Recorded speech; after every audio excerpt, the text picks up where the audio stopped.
This piece, I think, highlights a path forward for the United States, Taiwan, and the Indo-Pacific region, particularly on digital trade. IPAF is really faltering. We're not really sure where it's going to go this year, but the Biden administration is under the gun, particularly because it's an election year, to try to make this a durable and longstanding agreement.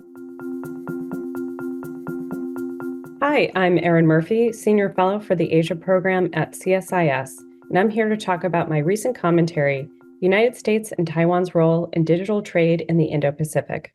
This commentary was written with a twofold purpose. One was to highlight the ongoing discussions about digital trade in the Indo-Pacific and the U.S. role, and the other was really to highlight the importance of Taiwan's role in this space. Taiwan's certainly been a part of the conversation, mostly due to Chinese-Taiwan tensions in the Strait, but also in focusing what their role is in bigger supply chain issues, how they factor into things like semiconductors, digital trade, and other items. And so this piece was really trying to tackle that.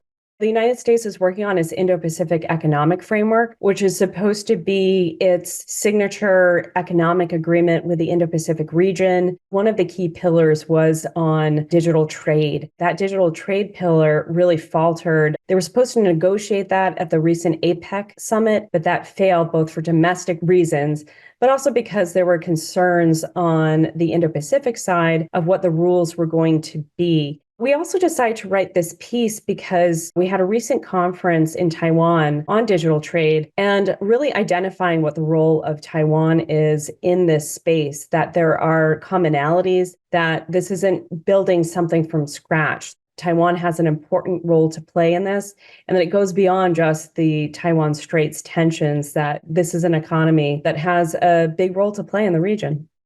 This piece, I think, highlights a path forward for the United States, Taiwan, and the Indo-Pacific region, particularly on digital trade. IPAF is really faltering. We're not really sure where it's going to go this year. There's discussions of continuing to negotiate on that pillar one and focusing on digital trade and really building out that framework. But the Biden administration is under the gun, particularly because it's an election year, to try to make this a durable and longstanding agreement. Trump has already said that he was going to tear it up. But what this piece also outlines is that the United States and Taiwan have a lot of foundational agreements to work off of to help build this framework, whether it's official or informal. There's the United States-Mexico-Canada Agreement, or the USMCA, that has a digital trade chapter. There's the CPTPP, which the U.S. is not a part of, but Taiwan is looking to accede to, that also has quite a lot of frameworks and guidelines on digital trade.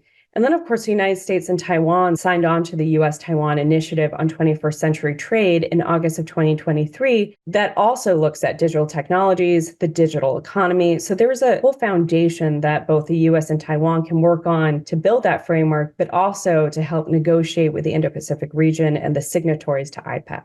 This commentary also covers a few other issues that are of critical importance to the Biden administration, which also includes the diversification of supply chains and the digital economy. And this is really where Taiwan has a strength. Taiwan is going to be on the Biden administration's mind, particularly as there's an election in Taiwan. China has already made clear that it plans to reunify with Taiwan, come hell or high water, it seems. And so this piece discussed ways to help an audience understand why Taiwan is important to the United States and why it's important to the Indo-Pacific region. To read the full commentary, the United States and Taiwan's role in the digital trade in the Indo-Pacific, please visit csis.org.